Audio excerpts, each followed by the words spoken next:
P0220. Donc c'est le code défaut qu'il y a sur la Xantia. J'avais prévu à la base de faire une vidéo sur la Subaru où j'ai pas mal de pièces que j'ai commandées récemment. Donc il y a des pièces qui viennent de chez Style Design. Là j'en ai que des pièces qui viennent d'Amérique. Là vous verrez ça dans la prochaine vidéo sur la Subaru.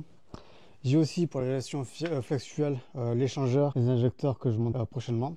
Voilà, donc ça c'est prévu, mais pour moi, donc là je préfère plutôt m'attaquer à la Xantia qui est mon délit. Donc ça fait un petit moment que j'avais le code défaut qui revenait 2-3 fois, donc uniquement chez mes parents. Donc dû à la température, à l'humidité qui est beaucoup plus importante. Donc c'est le code défaut P0220. C'est lié au potentiomètre, donc au niveau du câble d'accélérateur. Donc on va le démonter, le contrôler, l'ouvrir, donc on va voir ce qu'on peut contrôler. Pour les nouveaux qui découvrent la chaîne, donc j'ai fait plusieurs playlists donc concernant tous les véhicules, donc la 106, la 306, la Subaru, la Xantia et le scooter. Donc la 106 c'est juste là. Voilà. Donc en fin de vidéo aussi je vous mettrai quelques extraits de notre week-end donc au Paul Ricard pendant le Grand Prix historique 2025. Donc on a passé un super bon week-end avec l'équipe. Voilà, donc pour le moment on va s'attaquer à la Xantia et le code défaut P0220. Allez, on se retrouve dans la Xantia.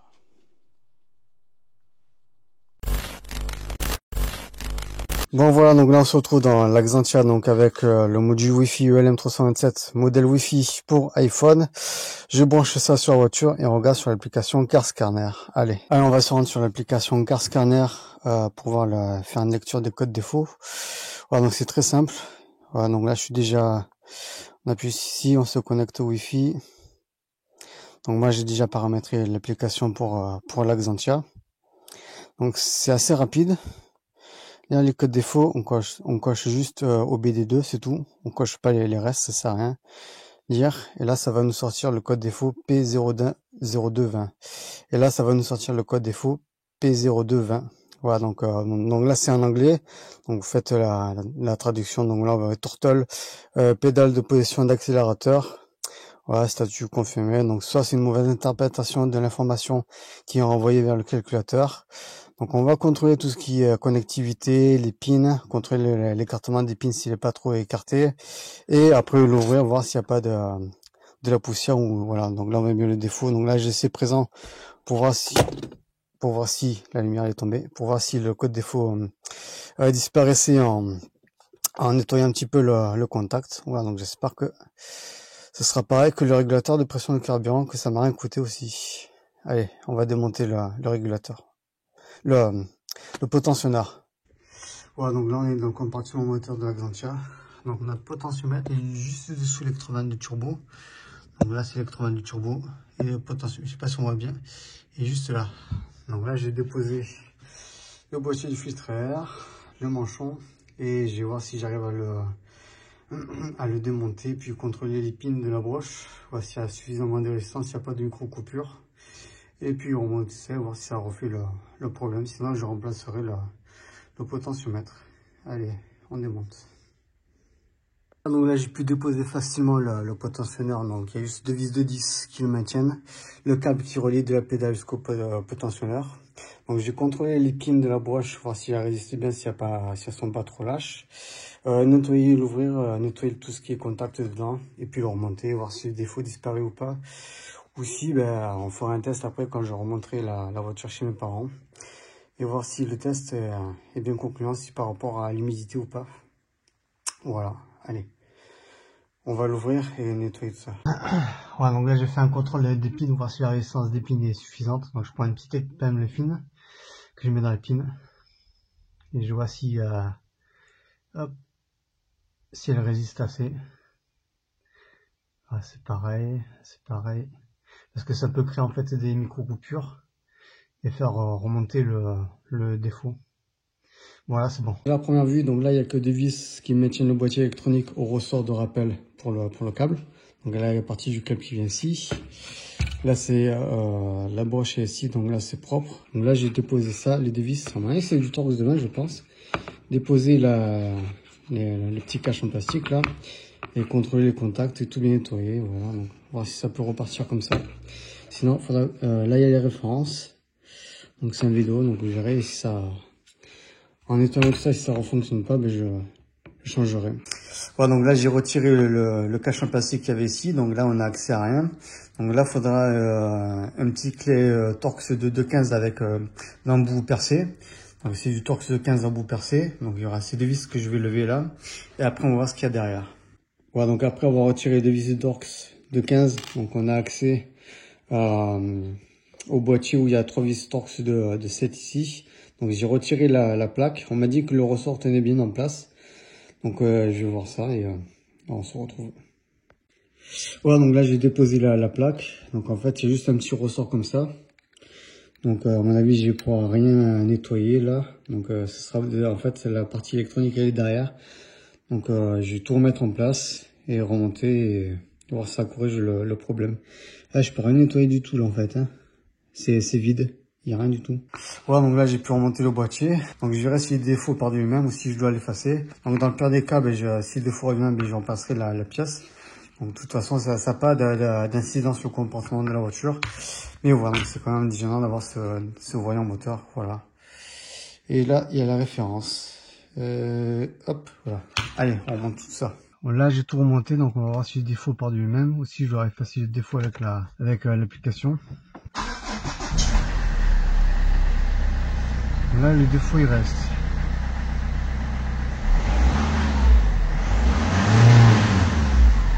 Donc, au niveau de la pédale, c'est bon. Donc, c'est comme avant. Bon, je vais effacer le défaut. Alors, on se rend sur l'application Car Scanner. On connecte la voiture juste ici. Hop, connecter. Normalement, ça va retrouver rapidement la Xantia. Alors, après, on va sur les anomalies ici. On clique sur OBD ici, tac, lire, en bas.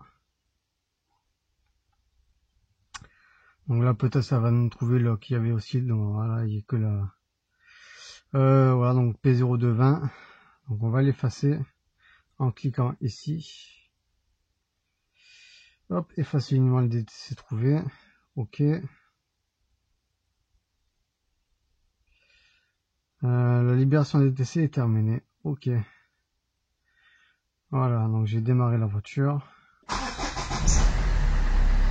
Voilà, et là le défaut a disparu. Parce qu'en fait mon problème venait uniquement quand je montais chez mes parents parce qu'il fait vachement plus froid et le taux d'humidité est plus important. Donc on verra si ça cause le problème ou pas. Sinon je vais devoir le remplacer. Bon, je vais également aussi m'occuper des enceintes avant. Parce qu'elles sont trouées partout là et là, ça fait un son horrible. J'aimerais bien essayer de trouver les mêmes enceintes que d'origine par rapport aux broches. Et sinon, j'aurai pas le choix de mettre des adaptables. Donc là, on a des enceintes de 16,50 de diamètre et 6 de profondeur. Bon, après, la profondeur, je pense que c'est pas trop un souci parce qu'il y a de l'espace derrière. À moins que par rapport à la vitre. Il faudra voir par rapport à la vitre. Donc là ce soir, j'ai pu rouler un petit peu avec la Xantia, donc après avoir tout remonté. Donc le voyant n'est pas revenu, donc j'en ai profité aussi pour la laver. Donc entre temps, Bastien a vu ma story sur Instagram où il a vu mes enceintes éclatées d'origine. Donc il m'a donné une paire d'enceintes alpines. En même temps aussi, j'en ai profité pour commander des raccords afin de ne pas couper le faisceau d'origine. Donc là je vais monter ça ce soir et j'aurai un son propre. Bon, celle de gauche est encore en bon état comparée à celle de droite. Donc j'ai quand même la changer. Les raccords ceux-là, mais je vous mettrai la référence en description et ici. Donc moi ça m'évitera de couper le faisceau d'origine. Bon, celle-ci a vraiment bien vécu, hein, 24 ans d'âge. Un grand merci à Bastien pour les haut-parleurs. Moi, elles seront pas perdues au fond de ton garage. Donc là, j'ai fait un bon roulage avec la voiture. Donc sur lequel on va rouler. Donc moi je vous dirai hop, si le défaut est revenu ou pas. Ou si je dois changer le potentiomètre. Allez. En ce 26 et 27 avril, donc j'ai pu rouler pas mal avec la Xantia en allant au circuit Paul Ricard, donc pour le Grand Prix historique de Formule 1. Donc là j'ai roulé pas mal avec la voiture. Donc là il fait un temps humide. Donc je sais pas encore quelle température il fait. Voilà, donc là on se retrouve dans les mêmes conditions que la première fois où j'ai eu les défauts. Donc un temps humide, 12 degrés. Donc là le moteur est froid. Donc j'ai pas redémarré depuis ce matin quand je suis arrivé vers les 6 heures. On va voir de suite s'il y a le... Donc pour le moment le défaut ne revient pas, donc ça c'est une bonne nouvelle. Donc je pense que c'est dû à un mauvais contact. Donc c'est une bonne nouvelle. Donc si le défaut revient, je ferai un short, donc soit sur Insta ou soit sur YouTube. Voilà, donc et je vous mettrai la référence de la pièce. Voilà, donc pour revenir vite fait au Grand Prix historique, je vous mettrai quelques vidéos de mes stories que j'ai fait donc sur Instagram pendant ce week-end-là. Donc c'est vraiment un week-end bien agréable. Voilà, donc sauf dimanche où il a bien plu. Et bon, voilà. Donc sur ce, donc n'hésitez pas à commenter, liker, à partager. On se retrouve une prochaine donc avec la Subaru où j'ai reçu pas mal de pièces. Donc comme vous avez vu au début de la vidéo. Allez, bon, mais moi je vais repartir sur un temps pluvieux, pourri. Mais bon, au moins j'ai plus de défauts. Là, parti. On y arrive. Ah, on y arrive.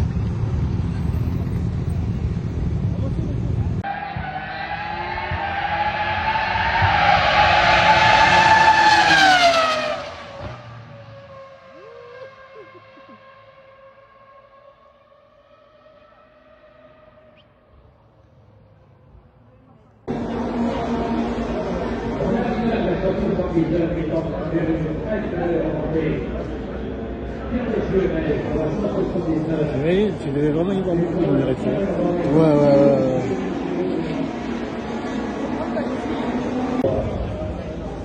Marche là qui lui permet effectivement de garder son place. Et bien évidemment, on a les pieds qui sont tout près du nez de la voiture, juste entre les deux roues. Et ce n'est pas du côté de la sécurité passive, ce dont on peut rêver, bien sûr, rien à voir avec la sécurité des voitures de course modernes. Et en tout cas, cette formule connaît un très beau succès. En collection, la preuve, l'historique Formule Junior.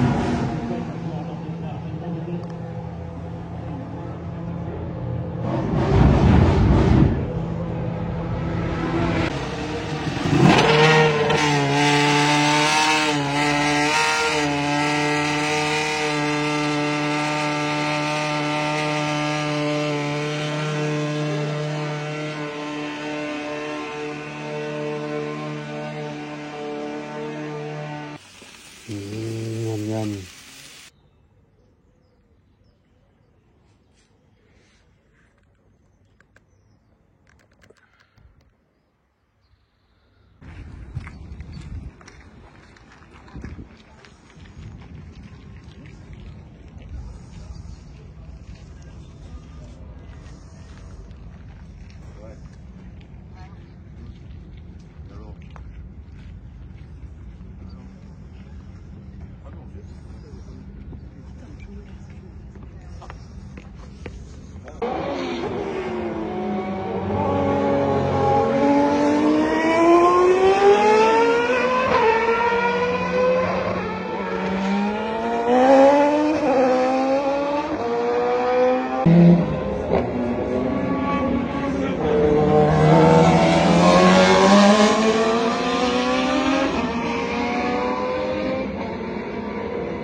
lui, s'il fait encore des tours, il a niqué ses moteurs de phare.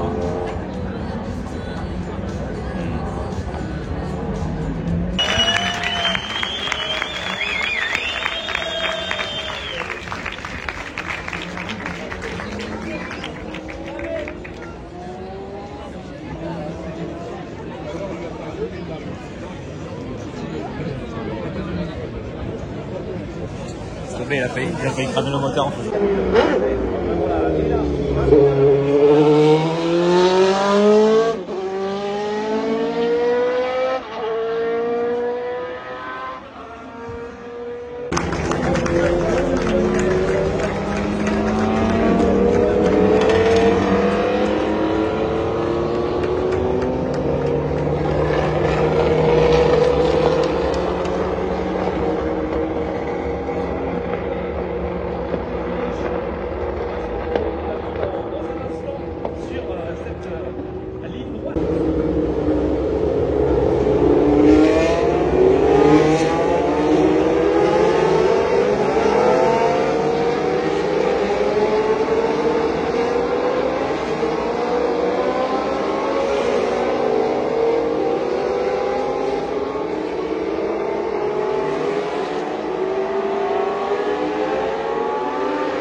C'est bien dommage, hein. Surtout qu'aujourd'hui on était bien calé. Putain, ouais.